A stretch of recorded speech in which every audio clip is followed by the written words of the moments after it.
On a vraiment la chance de pouvoir dire que Prisma Media aujourd'hui a une excellente position dans le paysage des médias français. Avec la vente des titres de Lagardère, Prisma devient premier groupe presse magazine en France, qui en plus renforcé avec cette explosion des audiences sur le digital, donc une position très forte en 2014. La Prisma Touch pour nous, c'est le sur-mesure et la mesure de cette efficacité. Donc le sur-mesure, c'est aujourd'hui, on ne peut plus proposer la même solution à tout le monde. Il faut vraiment être à l'écoute du partenaire, l'écoute active et analytique pour saisir qu'est-ce qu'il veut, qu'est-ce qui sont ses KPIs, comment fonctionne sa marque. Deuxième étape dans notre démarche, c'est l'éditorialisation. Ça, c'est aussi notre avantage par rapport à d'autres régies. La capacité donc de créer effectivement les messages publicitaires et les contenus qui vont engager les consommateurs. Troisième étape, c'est les médiatiser avec performance et précision. Et la quatrième étape, très importante, c'est la mesure d'efficacité et du résultat pour s'optimiser et améliorer au fur et à mesure du partenariat.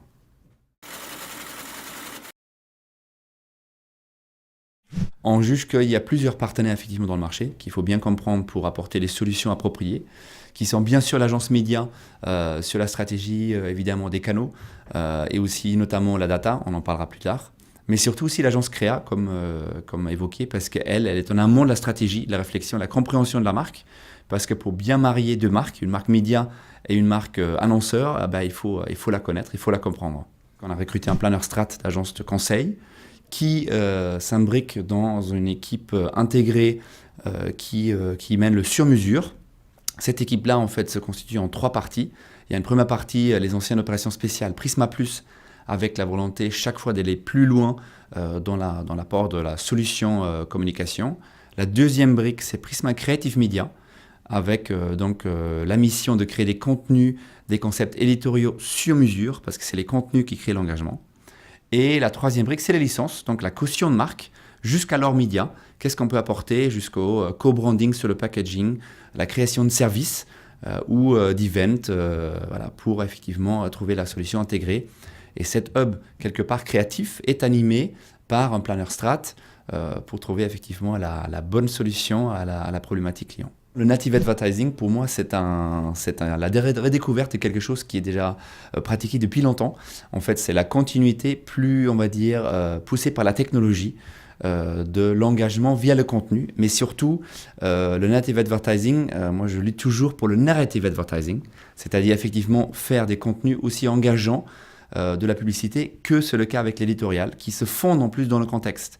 Donc pas effectivement une pub qui clignote, qui est éventuellement là pour rompre le contrat de lecture sur un site, mais surtout qui profite du contexte éditorial, de l'engagement engagé par la marque, pour effectivement arriver au consommateur, lui apporter un vrai plus.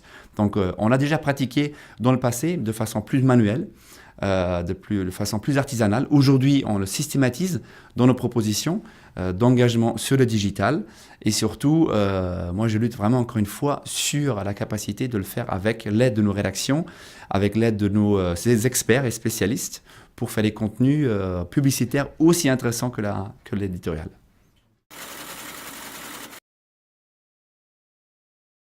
Avant, on communiquait à une masse et aujourd'hui, effectivement, la data nous permet d'être plus précis, plus pertinent pour passer littéralement à l'individu. Ce qui nous permet aujourd'hui, avec une approche data chez Prisma, on a fait un benchmark international des offres data qui existent en communication en France, ailleurs. Et nous, on a lancé une approche très pragmatique, une approche smart data, donc une approche data utile, où d'abord, on a rassemblé l'ensemble des bases données de la maison.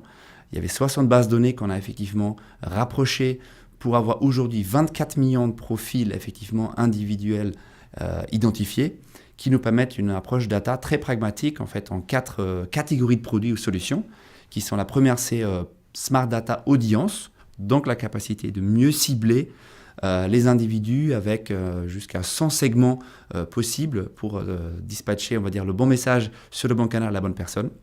La deuxième catégorie, c'est Smart Data Base. Donc aujourd'hui, on a par exemple sur les abonnés, 2 millions d'abonnés avec 11 critères sociodémo renseignés. Donc une mine d'or pour s'adresser effectivement à nos consommateurs les engagés. On a 12 millions de profils email qu'on a rapprochés de ces abonnés.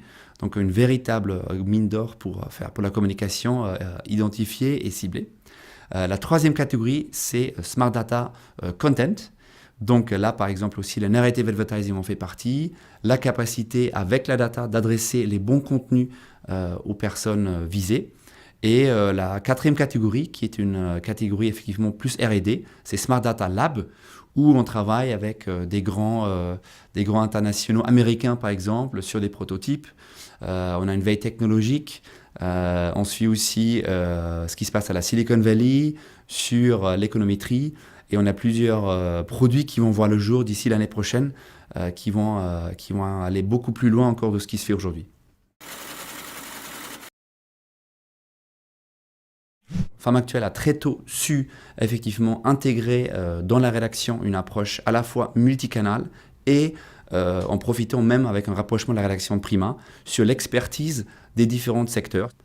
Et ensuite, tous les savoir-faire qui nous permettent de dispatcher ces contenus à la fois avec la rédaction, mais aussi l'étape intermédiaire qui sont les blogueurs et les blogueuses, et effectivement aussi l'association de la communauté, Tes Loisirs, effectivement, et la marque qui accompagne les Français sur l'ensemble des loisirs, sur l'ensemble des écrans. Et là, pour le coup, le mobile était parfaitement approprié pour renforcer ce lien-là, avec une approche très servicielle, utilité de marque. Tous les Français regardent tous les jours la télé. Et en plus, où il y a vraiment une valeur ajoutée, on peut enregistrer à distance. Deuxième recette du succès. Et troisième, des produits éditoriaux innovants comme la speakerine, effectivement, qui de façon très décomplexée et drôle fascine les Français tous les jours. Donc c'est ça les succès, c'est ça la recette du succès des marques Prisma.